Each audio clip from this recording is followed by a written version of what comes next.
What's up, everybody? Welcome to my channel. I am Joseph Michael Sontag, or Joam Sontag if you prefer, or as the Pope likes to call me, JMS. I don't usually do videos like this. If you follow my channel, and by the way, if you like my content, please subscribe, hit the like button, hit the bell for notifications, and share this to your friends and family. And spread the word.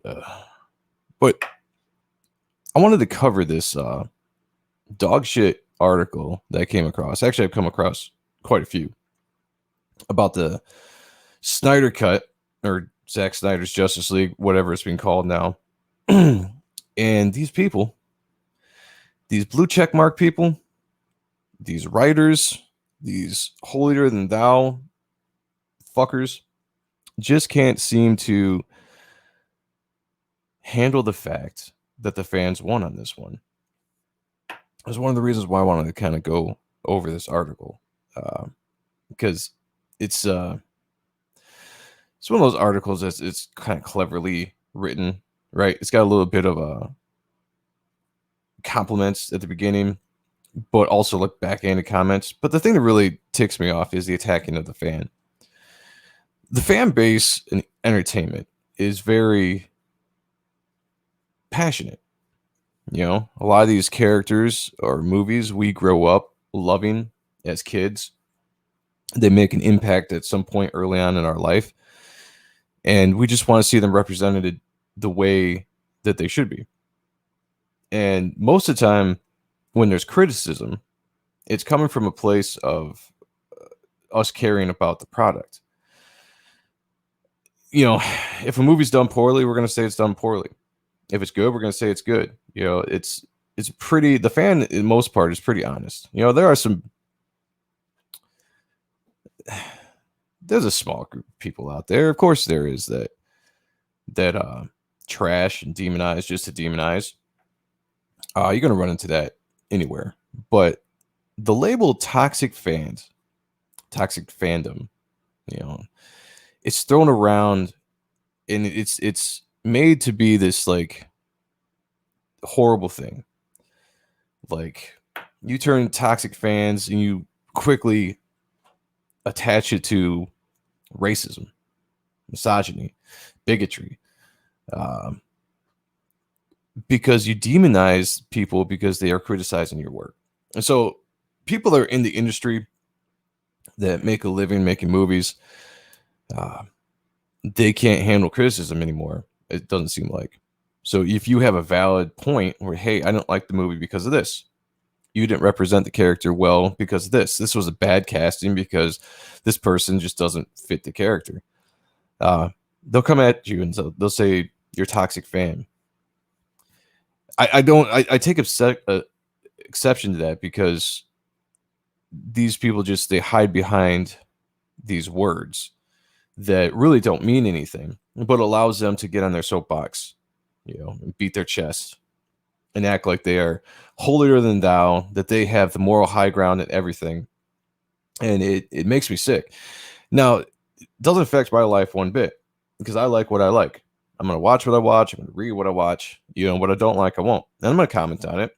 And the whole cancel culture bullshit that's going on, that I think a lot of people are becoming more and more aware of and pushing it back against, I don't worry about it. You know, I consider myself uncancelable. Why? I don't have anything to lose. I'm just an ordinary guy. You can come after me all you want with anything you want. It's not going to bother me. What you do in your life does not affect me one bit. So these people just like to talk because they like to talk. Now, let's jump real quick into the Snyder cut in the movie. It's coming out here in a couple days on Thursday. And generally, I've been seeing very positive reviews of the Snyder cut. You know, I've argued with a few people online about the movie being vastly different. And some people think it's going to be the exact same movie. They think because it sucked the first time, that's going to suck the second time. You know, if you don't like Zack Snyder, that's fine. I'm not here to convince you to like someone's artistic views and stuff. I don't like everything Zack Snyder's done specifically, but I have been a big fan of his and his filmmaking. I think visually, he's just got a stunning visual style, and is epic. And I see the new trailers for the Justice League, and it reminds me of the epic aspect of like Lord of the Rings or The Hobbit. And that's the feel he brings to these movies. It's a vastly different feel than Marvel. And it's darker too, which a lot of people can't handle. But one thing I think people they forget that he draws a lot of his feel from Frank Miller. And Frank Miller he was always a dark writer, dark aspects, story elements.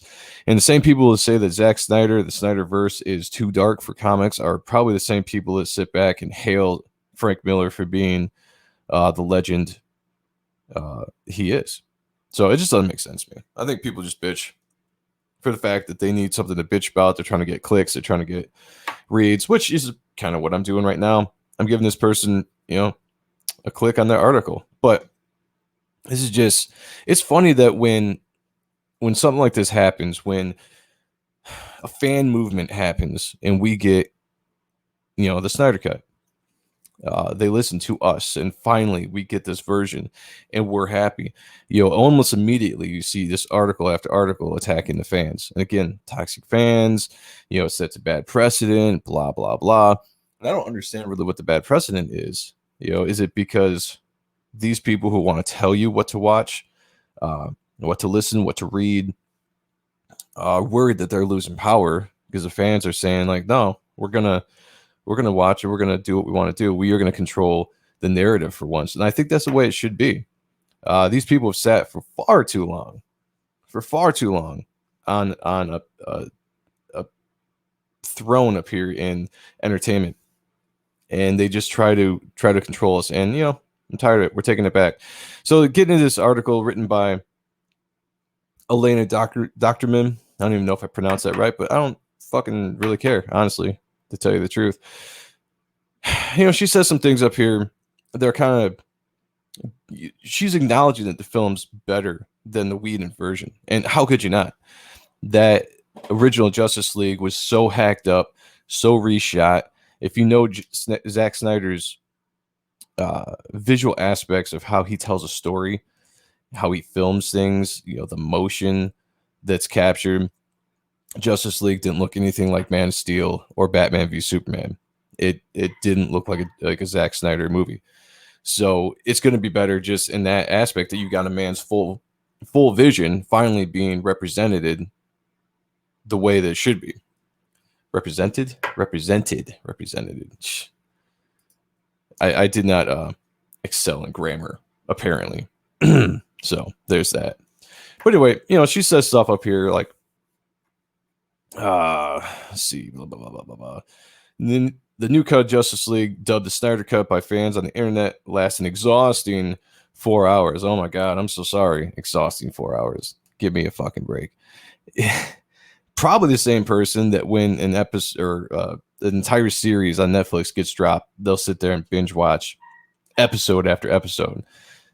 And you're going to tell me you can't sit through 4 hours of one movie, but you can sit through 5 individual episodes of a series that you're binge watching. It's the stupidest excuse. I don't understand it. But Snyder uses his double runtime wisely, whereas Whedon's version gestured at vague, tear-jerky backstories. Snyder gives each hero personal stakes, particularly Ray Fisher's Cyborg, which I have heard that he's got a way bigger storyline in this movie than he did in Whedon's version, that Zack Snyder made him more of the heart of the movie, which I'm looking forward to. Ray Fisher aside, the character, never been a big fan of the characters itself, but I'm a fan of what this movie could be and what I'm hoping it will be. So the strained relationship with his father becomes a much needed heart of the film. The villain Steppenwolf 2 gets a motive, redeeming himself to his villainous family. Yeah, the theatrical version of the Justice League, it almost seemed like Steppenwolf had no motive. They did such they changed that movie so much to be a one and done instead of setting it up for 2 more sequels like Snyder was trying to, that they completely gutted the film to the point where I didn't know what the motivation with Steppenwolf was.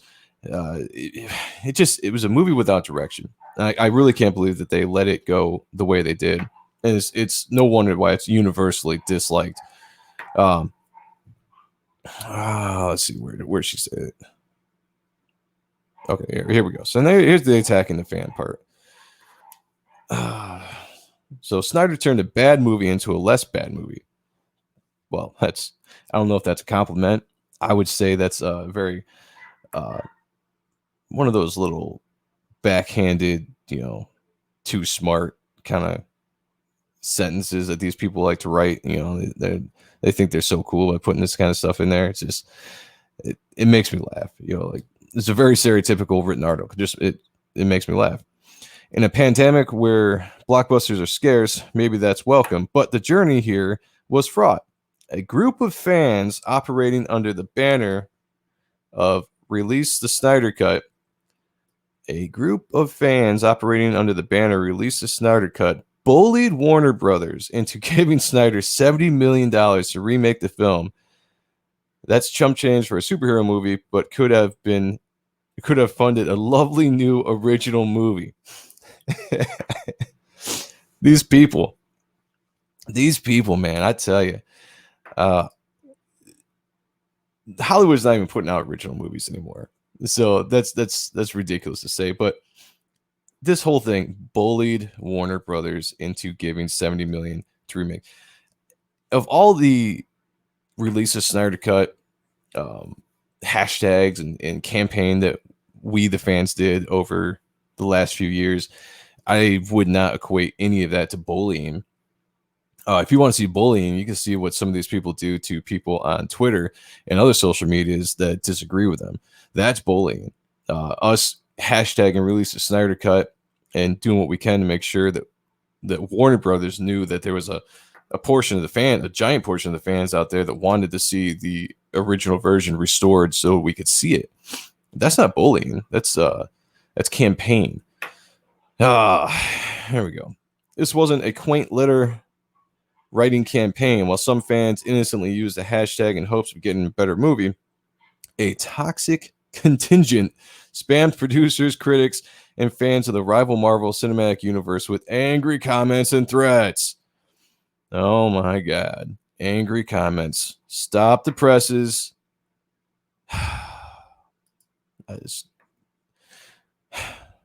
By capitulating to the fans who employ dubious tactics to get what they want, Warner Brothers may have set a dangerous precedent.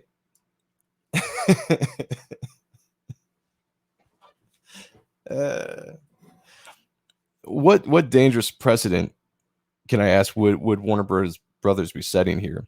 That they decided to finally listen to the fans over these turds and people like them that want to put stuff into the movies that fans have no interest in seeing. There's a reason why Birds of Prey did horrible at the box office. And there's going to be a reason why a lot of, honestly, Phase 4 of Marvel is not going to do that well at the box office either, because there's a direction going that the fans don't want to go in. We want good, fun movies. That's all we want. And that's not what we're getting. For the most part, we're getting very ideology-driven, forced diversity aspects to our movies. And most of us, we don't care about diversity. We love it. Bring it on. Represent whoever you want to represent. But just don't make the entire movie about it. Don't shove it down our throats that because a minority character is in the movie, or a gay character, or a transgender character's in there, that they have to have an entire story arc that bashes the small minority of this country that is against that kind of stuff. It's always the loud people. Everyone's like, oh, the alt-right, the far right. Well, it's the crazy left, the far right. It's a minority of people in this country that make a lot of noise. And the majority of us are somewhere in the center, leaning one way or the other, whether it be on, politics, on just kind of like how we were raised. And we don't care about that stuff. We just want to live. We want to be entertained. Those fans didn't operate in a vacuum. Snyder encouraged them by creating social media accounts dedicated to what his version would have looked like. It's such a horrible thing for Snyder to do. I mean, I can't even imagine. Come on now. He used the hashtag himself, as did Ben Affleck, Gal Gadot, Snyder has said he refuses to watch Whedon's version, which I don't blame him. Why would you? If you spent as long as you spent putting together a storyline of multiple movies, of 5 movies, and you had to step away because of a horrible tragedy in your life and a lot of pressure from the studio to come in and meddle with your vision, why would you want to see an inferior product by another director coming in and doing something completely different? Than Snyder's a very stylistic director. You know, you can tell it's a Snyder movie just by the opening couple minutes. I mean, it's like an artist. You know, a certain artist has a style. You recognize Jim Lee, you recognize Mark Silvestri, Todd McFarlane, Greg Capullo, and when they jump off of a book and another artist comes on, it's an inferior artist. Are they going to want to really read the rest of that book? No, they're absolutely not going to. And he has maintained that most of his fans, with whom the rest of the future of his filmmaking career, are not toxic, and he should, because one thing I like about Snyder is he doesn't play this stupid game. I think actually that's one of the reasons why they dislike him so much, and he gets so much shit. And people are like, you know, he's never, maybe he hasn't won that many awards, maybe he hasn't had that much critical acclaim bullshit that is so sought after in this industry, right? But he just produces good, fun movies that the fans can enjoy, and he's very loyal to his fans, and he takes care of them, and he appreciates them. And so he's going to come out and defend us. Absolutely is. And no, he's right. We are not toxic. Criticizing something that you put out in a public space. And by the way, we pay money to go see these movies. You know, for me and my wife, just to go see a movie, we're dropping $40.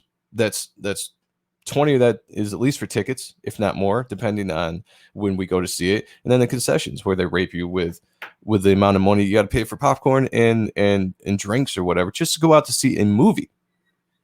$40 or more on a date night. And you're telling us that if we don't enjoy that movie for whatever reason, you're going to complain and call us a toxic fan because we might say, hey, you know what? 2016's Ghostbusters sucked. It didn't suck because it had 4 women in it. It sucked because it was a horrible fucking movie. You know, you could have taken Ghostbusters and you could have said, hey, we're going to put 4 women in this movie. I've been like, all right, that's interesting. Let's see where it goes. Oh, by the way, those 4 women, they're the daughters of the original Ghostbusters. And they were picking up where their fathers left off, and they're taking it forward. It's not a reboot, it's a sequel. And we would have been like, all right, you know, maybe we still wouldn't have liked certain aspects of it, but I think we would have been on board for the most part. But no, they wanted to completely reboot it. And they wanted to do it in a way that made all the men in that movie look like assholes or idiots. And that's the problem that we have. Is it's not that we have a problem with diversity or genders. It's that you tell shit stories and you do it at the expense usually of white men, you know, and that annoys me for just being white. I can't help the way I was born. It's the way I am. Sorry, you know, and I'm proud to be who I am, you know, so I can say like, hey, that was a crappy ass movie. And, you know, I like some of those actresses in other movies that they've done. They're very talented, very funny actresses, but that movie specifically, Ghostbusters 2016, it was complete utter trash. Those fans didn't. Oh, I read that. Blah, blah, blah. Snyder had once been the architect of the DC superhero films, an auteur of to pick up the mantle from Christopher Nolan's following his highly influenced Dark Knight trilogy. By early 2010s, Warner Brothers was play catching up with Marvel. You know, here's the biggest thing. Marvel was kicking their ass after Avengers came out. And all of a sudden, the studio panicked because Man of Steel wasn't making $1 billion. Batman v Superman had some pushback because people weren't such fans of the Marvel universe, saw the dark tones of the DC universe and they just couldn't take it. And that's, you know, whatever. That is just what it is. So, and ultimately DC caved in and they didn't let Snyder have his full vision. You could have taken that, you could have let him have the entire vision, see where it was, and then go from there after Justice League 3 it would have been. But they didn't. They caved in, they tried to meddle, they tried to change everything. Wonder Woman 83 without Zack Snyder's or 84 without Zack Snyder's direction was utter trash. Whereas Wonder Woman, the first movie, was great because it was an extension of the Snyderverse, directed by Patty Jenkins, who did a great job. That movie's awesome. Visually, it's great.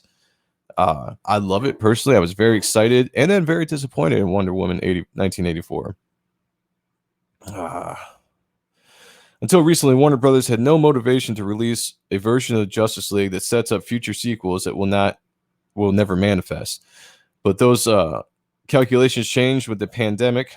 I like how they kind of just, I mean, and granted, the pandemic probably helped because they're trying to launch HBO Max, and then they need products up there, and because of the whole social distancing thing, they're shutting down movies and blah blah blah. So I mean, it probably did add to it, but I like how they have to kind of just throw that in there, like, oh, the only reason this happened was because of the pandemic. So in one instance, you're saying this happened because the fans bullied Warner Brothers, but in this same aspect, you're saying like, well, this only happened because there was a pandemic. As the company became reliant on its streaming services, HBO Max, rather than their theatrical releases. Debuting the Snyder Cut and streaming service would create buzz and recruit subscribers, which, yeah, that's true. It's good marketing. Why not? It's easy to see why Snyder's style resonates with a certain contingent online. Some of Snyder's fans, lost my spot. Pillory Marvel movies and Whedon into, in particular, claiming those films are for kids. Recent months, several actors, including Justice League Ray Fisher, has accused Whedon of bullying on set, adding fuel to online fire. That being aside, that's a whole nother story. I really personally don't care about that. Actors, a bunch of crybabies, in my opinion. So whatever. I could care less about Ray Fisher's issues with Josh Whedon. By contrast, they believe Snyder's offers an adult version of comics, bleaker and bloodier, which justifies their continued obsession with stories they first read in their childhood. Just because it's bleaker and bloodier is not the reason why we want it. It's just like there's a vision, and Zack Snyder has done a very good job with his movies. He puts a lot of time and effort into fan service and making sure that the movie is visually stunning. And he takes liberties. He changes characters. He sometimes casts people that I don't think fit the roles, but that's his prerogative as the director of the movie. You got to take the good with the bad, and that's what I've always tried to do. All right, here we go. I'm gonna wrap this shit up here because this article is just pissing me off. The ugliest subset of their fans fetishize the good old days when heroes were primarily white, straight, and male. Missing the fucking point. Like, no, I don't even think these people missed the point. They just do this shit on purpose. Pushing a narrative that is completely untrue. There is no comic fan that I've ever known has an issue with minority characters or female characters.